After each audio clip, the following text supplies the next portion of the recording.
Kritikal lang usa ka 33 anyos nga lalaki sa General Santos City human giingong giatsa sa kainom niini. Suspect gilayong dadakpan og samdan sab human giburalan sa ulo matud pa sa biktima. Ano ang dugang detalye?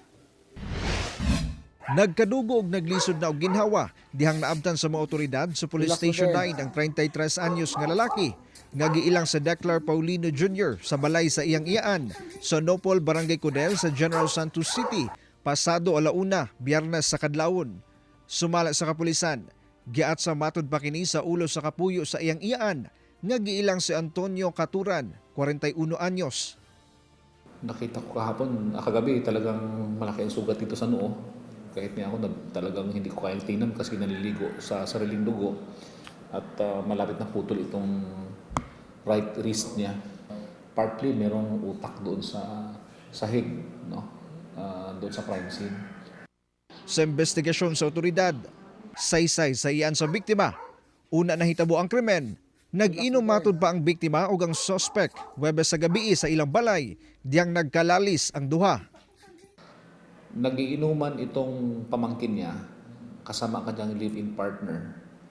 At nung patapos na yung long neck na iniinom nila ay nagkaroon ng mainit na pagtatalo.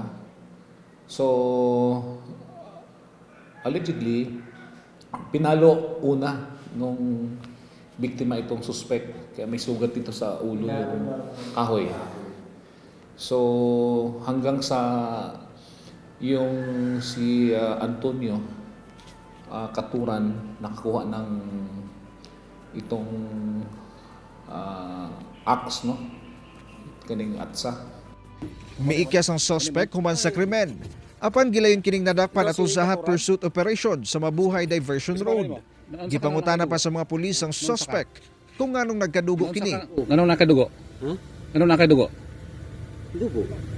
Nganong nakadugo noon saka? Wala man. Ha? Wala man.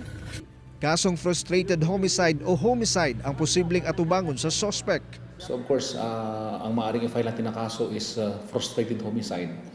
But dahil critical yung situation ng victim, in worst case scenario, kung mabuhay, well, sa frustrated homicide tayo. But kung wag sana, no? Maaaring umakyat sa homicide kung sakasakali. Sa karon padayon gitambala ng biktima nga ana sa critical nga kahimtang. Gidala sab sa ospital ang suspect human nakahiagom og samad sa ulo ug kinahanglang operahan. Ginasulayan pa sa GMA Regional TV1 Mindanao nga makuha ang kabahin sa pamilya sa biktima ug sa suspect. Kauban si Bong Vicencio sa kamera. Ako si Jess Tony Humamil para sa One Mindanao.